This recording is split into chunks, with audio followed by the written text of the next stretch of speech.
नमस्कार. लग्नाची बेडी या मालिकेच्या आजच्या भागामध्ये आपण बघूया.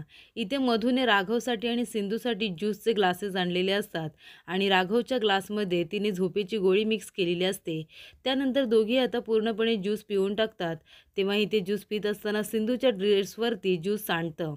तेव्हा ती म्हणते की मी जरा हे क्लीन करून येते आणि ती तिथून निघून जाते. तेव्हा इथे राघवला सुद्धा चक्कर आल्यासारखं होत असतं. तेव्हा मधू विचारते, "राघव काय होतंय तुला? तू ठीक तर आहेस ना? तुला बरं वाटत नाही आहे का?" तेव्हा राघव म्हणतो, "नाही मी ठीक आहे, पण मला जरा चक्कर आल्यासारखं वाटतंय." तेव्हा मधू म्हणते, "हो का? तू जाऊन आराम कर जा."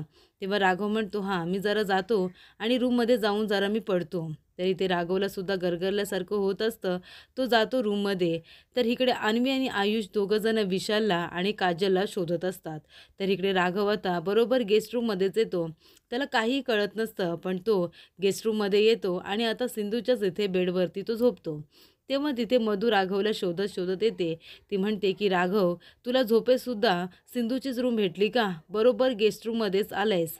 मला वाटलं होतं तू सिंधूला विसरशील, पण तसं काही होत नाहीये. उलट सिंधूला तू अजिबात विसरलेला नाहीयेस. म्हणूनच मला सिंधूपासून तुला कसं पण दूर करायचं आहे. आता तुला मी इथे बंदच करून ठेवते आणि ती बाहेरून कडी लावून तिथून निघून जाते. तर इथे राघव आता सिंधूच्या रूममध्ये झोपलेला असतो. त्याला काहीही कळत नसतं, कारण त्याने झोपेची गोळी ज्यूसमधून घेतलेली असते. तेव्हा तिथे सिंधू येते आणि म्हणते, "राघव इथे काय करतायत?" आणि ती राघवला उठवायला येते. ती म्हणते, "राघव उठा, तुम्हाला बघेल इथे कुणीतरी." तेव्हा इथे राघव काही उठत नसतो. तेव्हा सिंधू म्हणते, "यांना काय होतंय? हे झोपेत आहेत का?"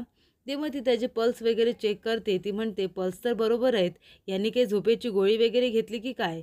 तेव्हा इथे सिंधू आता दरवाजा उघडायला जाते कुणाला तरी बोलवायला. तेवढ्यातच बाहेरून कडी लागलेली असते, त्यामुळे दरवाजासुद्धा उघडत नाही. तेव्हा सिंधू येते आणि राघवला उठवत असते. त्याच्या डोळ्यावरती पाणी मारते. तेव्हा तो अर्धवट झोपेत असतो हे सुद्धा तिला कळतं.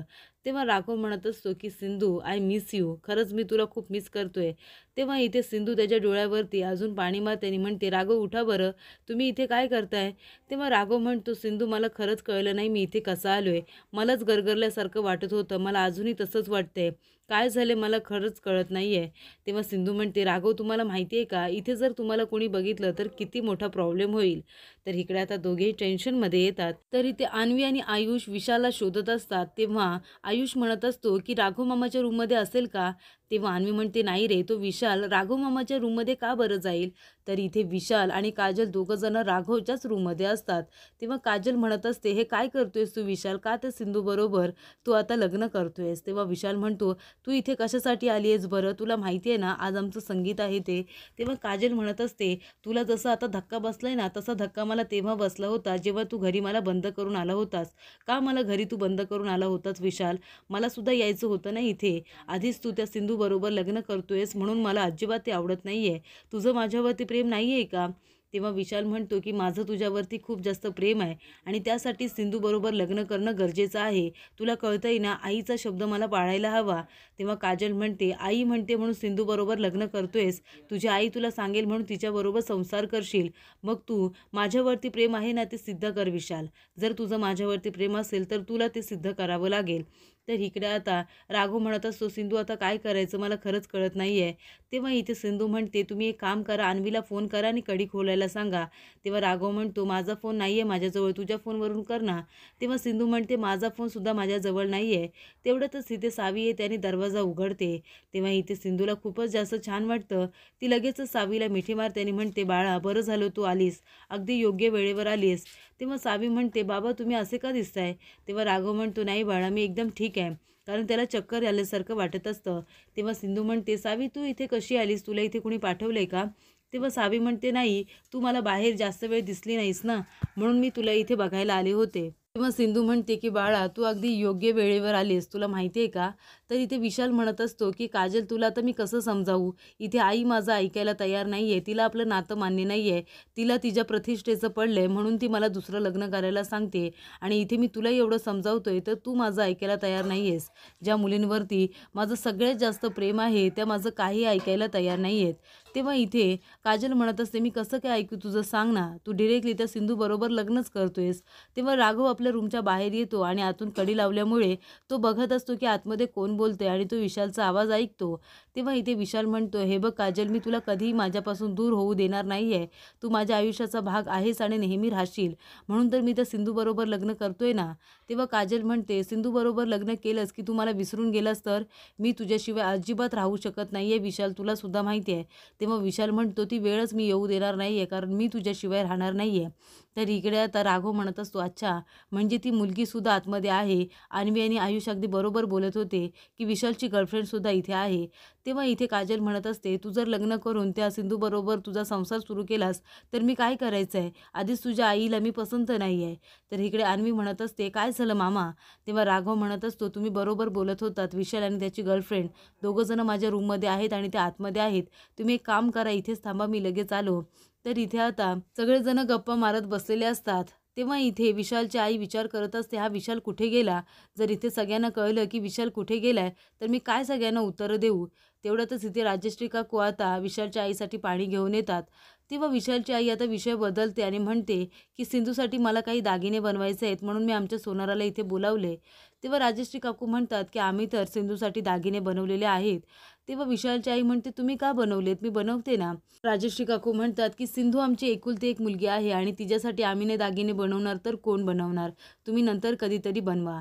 तर इथे मधू येते आणि म्हणते, आई जेवण तयार आहे, मी जेवण वाढायला घेते, तुम्ही लवकरात लवकर सगळेजण या. तेव्हा राजश्री काकू म्हणतात की राघव कुठे आहे? तेव्हा मधू म्हणते की राघव आराम करतोय, त्याला आराम करू द्या, तुम्ही सगळेजण जेवून घ्या.